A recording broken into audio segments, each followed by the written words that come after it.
So I'm Eric Olson. I'm a wheat breeder and geneticist at Michigan State University, and my goal is to bring the best genetics, wheat genetics, into the state of Michigan. Whether they're from our wheat breeding program here, where we focus on grain yield, and we'll get to scab, Fusarium Head Blight, in a moment. And I was describing how important wheat is to the ag economy in Michigan, and the entire wheat value chain is represented in Michigan, all the way from growers and seed sales and to the agronomy behind that, and then that grain is sold to elevators, and then it's sold to mills, where it's turned into a very specific flour product. So the entire middle of the supermarket is represented here. So all of that is going from our mills in tailored batch food companies, and so we're all part of that when we grow wheat. And so it's been dry, right? We focus on grain yield in the breeding program. That's important. Now, post number 2, Fusarium Head Blight. Right? You don't see a lot of scab out there. If you sprayed this year, thank you. Thank you for the discipline. Thank you for putting that product out there and keeping that going, because this is a year where it's a tough decision, right? You don't see a lot of it, but I want to make the point that Fusarium Head Blight is a risk every single year. There's bluegrass behind us. There's scab in there. The Johnson grass along all the tile ditches, scab. Corn residue, Fusarium, it is there. All it takes is the right environment, the right temperatures, the right rainfall at the right time, and there's a risk. So we haven't seen it. 2015, anybody grow wheat in 2015? No. They finally just milled out all of that scabby grain from Illinois. They blended it out finally, probably last year by now. 2019 was another risk year. It was spotty, but overall, it goes with high yields too. If your yield potential is really high, if you have a sufficient rainfall, that's an indicator that there's going to be a risk for scab. Now, I'll go right to the point. The best way to control Fusarium Head Blight on your farm is with varieties. Yes, the fungicides are an addition, but the base for controlling scab is varietal resistant. The point I want you to take home with you is that if you had a choice between planting variety A that's susceptible and applying $20 an acre fungicide plus a $7 pass through there, you can get better control for scab with a resistant variety. All it takes is the diligence to do the homework, right? varietytrials.msu.edu. It's out there. And if you're buying, you probably get your grain from someone that you know, right? This is someone you have to ask them, what is the level of scab resistance in there? That seed that's going into the ground this fall will set up your profitability for the following year, right? So it's important to consider that, right? And if you had a choice, plant that resistant variety, right? And the best control is planting that resistant variety plus the fungicide. It's both, right? There are a lot of other benefits from applying fungicides, but controlling scab, it's absolutely critical. And we have new products, right? We have Miravis Ace that's out there that's got a little bit more of a window that you can buffer that, right? You still got your conventional products that are going to give you good control, but it's that base resistance. So you can think about those fungicides as limiting the entry of that pathogen into the plant. So what we've got behind us here, we have a lot of infection out there. We don't see that infection yet. So that pathogen is actually getting in through the flower. Pretty similar to Sclerotinia in beans. If you dry beans and soys, that's why we can't pack them in. It gets in through the flower. So that's why wheat is vulnerable at flowering, right? So that's why you have to look at that forecast right around that window. Down here, we're taking notes over 4th of July weekend. That really kicks off the grain fill period for us. So everything up until then, all your management, all your chemistry and everything is getting wheat to that flowering point, right? And so we're trying to get it into that second half of the season, a successful second half without head scab in there. So that's why we apply those fungicides precisely at that time. You go too early, it's not going to work. That spike has to be out of the boot, right? These are well out of the boot. So it's around, and so you get into the first week in June, maybe even second week of June if you're way up there and you got cool nighttime temperatures, right? We have different environments in Michigan. So it's critical to identify those varieties. We test all across the state. There's 7 different locations. So it's critical to find those varieties that will be the best varieties will do well everywhere, right? But there are certain genetics that do well, specifically in Huron County in Michigan, right? It might have been a long drive for you folks this morning. But what I'm getting at is it's important to identify those varieties with resistance that are going to perform best at your location. And then pairing that with management practices for that variety. right? So every variety should get a fungicide, right? Even those resistant varieties, that's the best control for head scab.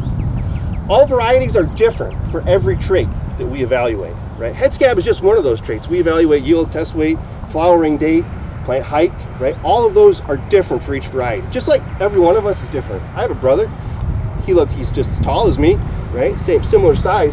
But we're very different. We have the same strength, different strengths, also different weaknesses, right?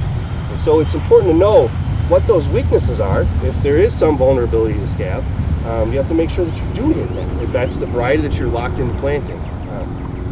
Now, those varieties will flower at different times. I brought up flowering, right? Because that determines when you apply those fungicides, right? When do you get that rig out there? You get the rig ready early. You get the product in the barn. You get the rig ready. But when you set out, that's determined by the flowering date of those varieties. And varieties will flower at different dates, right? 2 different times. If you the same field planted on the same day with 2 different varieties, those are 2 different environments, because one variety will flower at different times. In the absence, yes, if there's drought and heat stress, yes, they all synchronize, right? So when it's 88 degrees at flowering, they're going to be a little bit closer, if not on the same day. And planting date can do that as well. If you have one variety planted on September 23rd and another variety planted on November 1st, yep, the later planted variety will flower later. Something just to consider, to keep that in your management plan. 2 varieties planted at the same time will have different flowering dates, meaning that they will get sprayed at different times. Meaning if you can't get out there to spray, and so it's the worst scab conditions that make it the most difficult to control scab, right? It's fighting back a little bit, right? When there's scab out there, you're gonna create ruts. So if you can't get out there, you have 2 varieties, one's flowering at the same time as that rain event, and you can't get out there. That variety, maybe you didn't get it sprayed. Maybe you did not get that variety sprayed, but there is an opportunity then. If you planted a later maturity, right? If you split those maturities, you split the work, right? So, and you create different environments for those varieties. It's a different crop, because maybe this variety, 3 days later, this variety is at a different developmental stage where you can still apply that fungicide. You just spread your risk, right, across those 2 different varieties. And so it's important to consider. And I know the logistics of implementation are sometimes challenging, but I want you to consider planting 2 different varieties on your farm. Potentially a racehorse, right, versus your workhorse. If you want something you're going to push high-end yield on that, well, go for that one.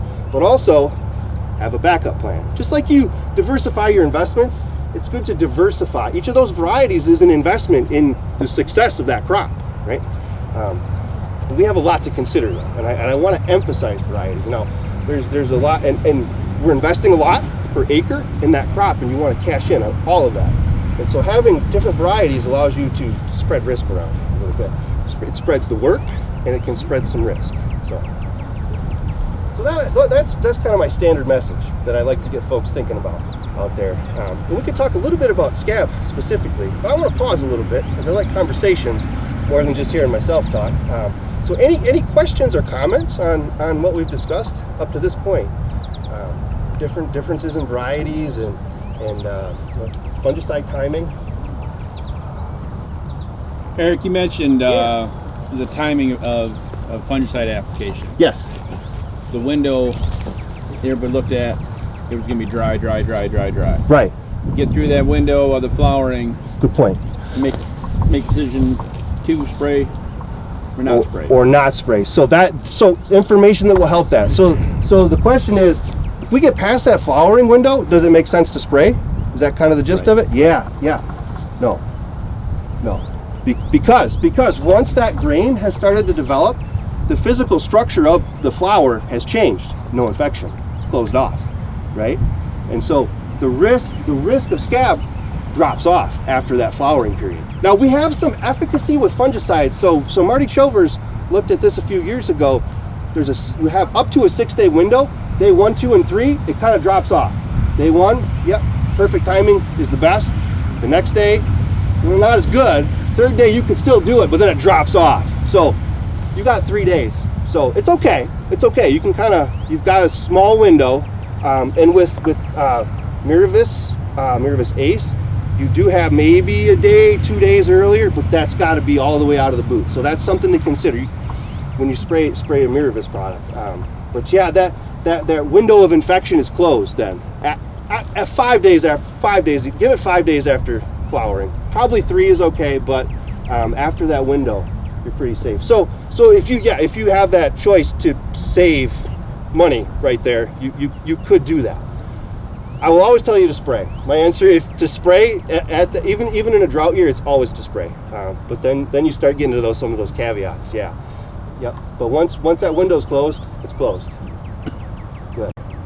Spraying the blossom, what about protecting the flag leaf? If you miss it and you're a little bit late, right. Are we worried about stuff coming in on the flag leaf? No, not Fusarium. Now there are benefits to having a clean flag leaf. In a wet year, in the same year that scab is going to be a problem, you're going to have canopy diseases, Staganospora, Septoria, that are climbing up from the bottom. They're there every year, but they're trying to play capture the flag, right? And whoever gets there first will chew that flag leaf up. So that's where that T2 fungicide at Feeks 9, that's going to be beneficial.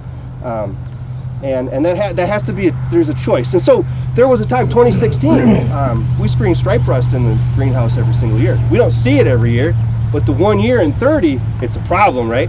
And so we found out which varieties are resistant and which are not. And so there was a decision. Folks had to make that decision when you see stripe rust May 20th, and you're not going to spray for another week and a half. That's a decision. Are you going to apply 2 fungicides or wait till that 3rd fungicide? So there is no risk for scab movement from like a scab, like for Staganospora and some of those canopy pathogens. They'll climb up. Yeah, Jan. What is that? Yeah. Staganospora. That is, it's a leaf blotch. They're both leaf blotch pathogens. Right, it's the same species in Septoria that's got those little spots and there's little pepper flakes in there, and that never really gets out of control. But these are kind of they're leaf blotch pathogens, and they always exist together. One likes cooler weather, one likes warmer weather, and so there's always a dynamic. Fungicides control them both, but we don't have to worry about those too much in terms of Fusarium. And rust come in, we'll get that flag leaf too, but they always come in so late that there's not really a yield detriment to them. But I don't want to discount them at all. So that's good. Any other questions, comments? Yes, sir. How long, if you spray early, how long does that? The residual. That's a good question for a chem rep. That's a rep question for Miravis Ace. But you don't want to go too early, right? You kind of, what's that buffer? And I'm always going to be concerned. Actually, Marty, you might hear that from Marty today. That's a good one for him, actually. Save that one for him. But not too early. I'm thinking a little bit before, because the anthers will develop. I mean, you could probably apply it when the anthers are green, somewhat green. Right? They go from a green, just like bananas on the kitchen table. They go from a green to yellow, and then they dehisce. Right? Then pollination happens. So how early, I'm not quite sure. But there is an earliness advantage with some of those chemistries. And what that relates to is that initial infection. And that's going to infect the frequency of infection. So when you apply a fungicide, you're reducing the frequency of infected heads. Yes, there will be some, right? There's going to be space. You can't cover, you're covering a 3-dimensional object, right? And so there's going to be a gap in there. That's why genetic resistance is important, because fungicides are not 100%, right? So one takeaway, couple variety resistance with a fungicide at the appropriate timing, and that's the best mechanism to control scab. So, got some resources for you if you want to check out your handout, and you can kind of see what those different parts of resistance, if you break it down, what does it mean to be a resistant variety. There's also some resources where you can check out the variety trial results. We publish those every year. They're all right out here in 3 replicates, so we're going to be marching through there in probably next week.